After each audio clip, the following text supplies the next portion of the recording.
Hi friends, welcome to గల్లీ youth channel. Friends, తెలంగాణలో అయితే కొత్తగా రేవంత్ రెడ్డి ప్రభుత్వం ఫ్యామిలీ డిజిటల్ కార్డ్స్ అంటూ కొత్తగా అయితే ప్రవేశపెట్టింది.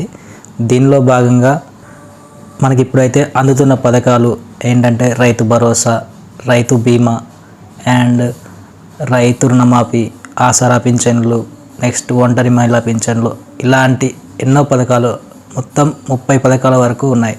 అయితే వీటికి డేటా ఎలా అంటే ఒక్కొక్క దానికి ఒక్కొక్క సపరేట్ డేటా కలెక్షన్ చేస్తున్నాం. షాదీ ముబారక్ అంటే సపరేట్గా కలెక్షన్స్, రైతు భరోసాకి సపరేట్గా డాక్యుమెంట్స్, అట్లా ప్రతి దానికి సపరేట్ సర్టిఫికేట్గా మనం డాక్యుమెంట్స్ ఇవ్వాల్సి వస్తుంది. అండ్ గవర్నమెంట్కి కూడా ఇది ఎక్కువ ప్రాసెస్ ఇబ్బంది అవుతుంది.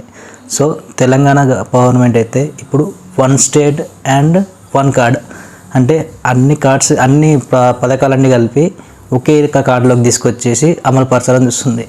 దీన్ని సికింద్రాబాద్లో అయితే రేవంత్ రెడ్డి పైలట్ ప్రాజెక్టుగా ప్రవేశపెట్టారు. అండ్ దీనినే ప్రజెంట్ మన తెలంగాణ మొత్తంలోకి విస్తరించబోతున్నారు. అయితే ఈ పథకం ప్రకారం మనమైతే ఏ డీటెయిల్స్ ఇస్తున్నామో వాటిని అయితే మనం ఎప్పుడైనా కూడా ఎడిట్ చేసుకోవచ్చు. అండ్ దీన్నైతే 3 భాగాలుగా విభజించారు. అప్లై చేసుకునేదాన్ని 3 భాగాలుగా విభజించారు. మొదట ఏం చేస్తారంటే మన ఇంటి పెద్ద వివరాలు సేకరిస్తారు. అతని అభ్యర్థి పేరు, సెల్ నెంబర్, రేషన్ కార్డు రకం, అయితే రేషన్ కార్డులో తెల్ల రేషన్ కార్డు అలా చూస్తారు.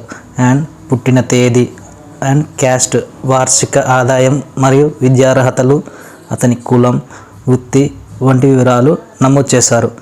అయితే రెండవ భాగంలో అభ్యర్థి చిరునామా కూడా నమోదు చేస్తారు. అయితే మూడో భాగం అయితే చాలా important friends.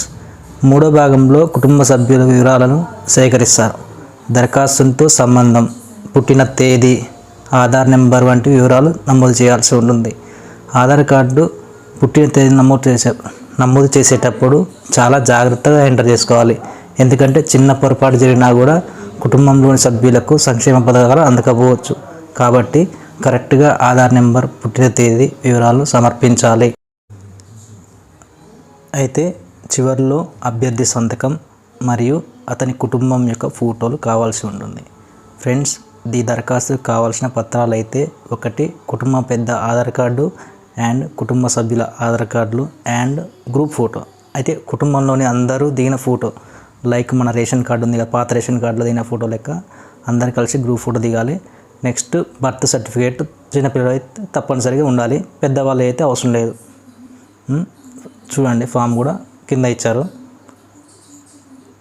Thank you friends. ఈ వీడియో కనుక మీకు నచ్చినట్లయితే వీడియోని అయితే లైక్ చేయండి అండ్ సబ్స్క్రైబ్ చేయండి ఫ్రెండ్స్. అది మాకు చాలా హెల్ప్గా ఉంటుంది. అండ్ మీకు ఏమైనా డౌట్స్ ఉన్నా కూడా కింద కామెంట్ చేయండి, నేను సమాధానం చెప్తాను.